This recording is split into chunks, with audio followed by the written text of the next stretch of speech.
This is the new Porsche 911 Sport Classic, model number 2 in Porsche's exclusive Heritage design series that draws inspiration from some of the most iconic models in the 911's near 60-year lineage.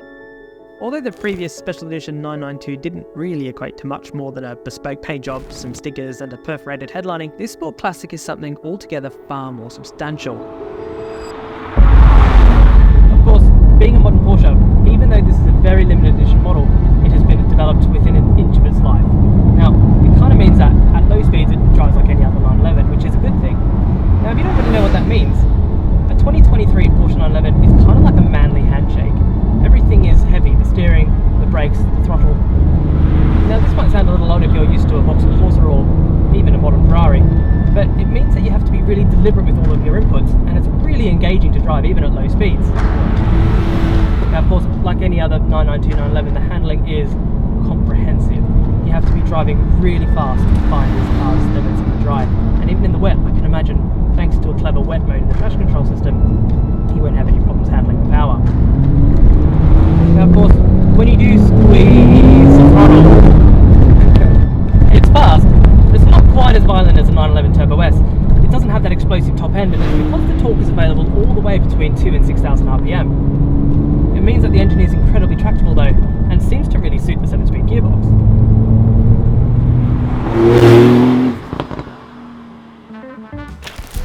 Now inherently, the Sport Classic is actually based on a 911 Turbo. It shares its wider body and front and rear bumpers.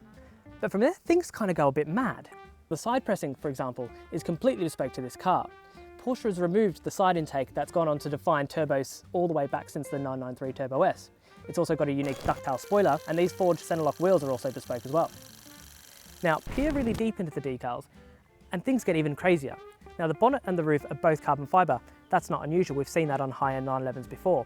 But the divot on the roof section is actually completely bespoke to this car to fit the painted, yes painted, stripes.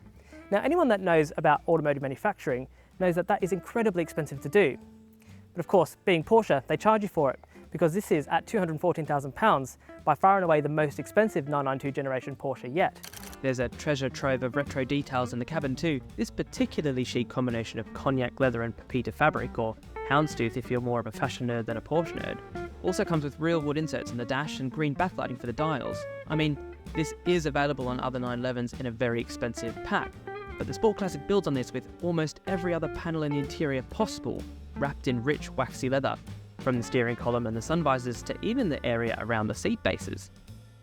But of course, in addition to the visual changes, Porsche's also been really busy under the skin.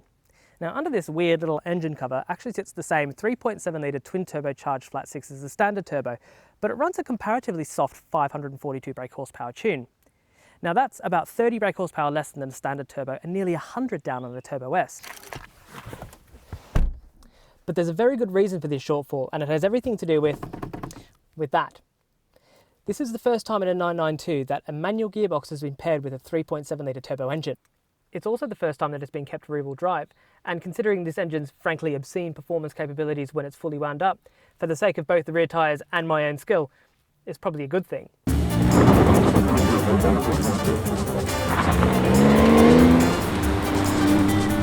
Now on the topic of the gearbox, it's not quite as good as Porsche's best. The 6-speed in a GT3 is just that much slicker and a little bit more engaging.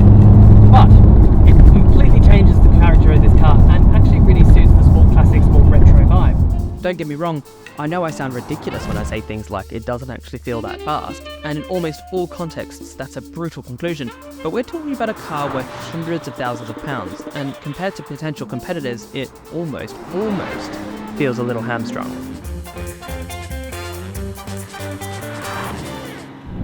Now the ride is firm, but keep the dampers in their softer setting, and even on UK roads, the thing is actually really well composed. In fact, it has that typical Porsche feel of every time you hit a really rough section on the road or a pothole, it feels solid rather than brittle. But this doesn't really feel like a Porsche 911 to be driven right at the edge. So you know what? You relax a little bit, sink a bit deeper into the sport seats, turn up the stereo, which is a £5,000 Burmester system in this specific car, pretend you're somewhere more glamorous than you are. Now the problem with the 911 Sport Classic is that it's kinda sold out. Well, not kinda, just sold out.